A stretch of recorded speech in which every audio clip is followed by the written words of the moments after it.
Once in NotebookLM, build your collection of resources.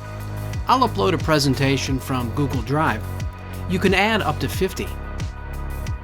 Use the Studio section of NotebookLM to create helpful study aids. I'll create flashcards, an audio overview, and a quiz. Once the materials are created, feel free to preview each of them. Here's the audio overview in podcast style.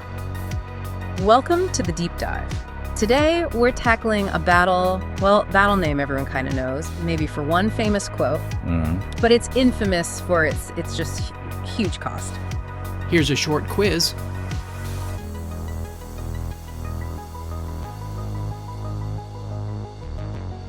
Here are some flashcards.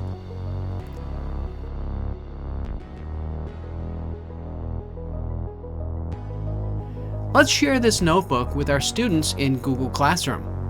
When adding material or assignments, look for the NotebookLM icon in the Attached section. Choose the Select Existing option and then pick your notebook. After selecting it, post to your classroom stream.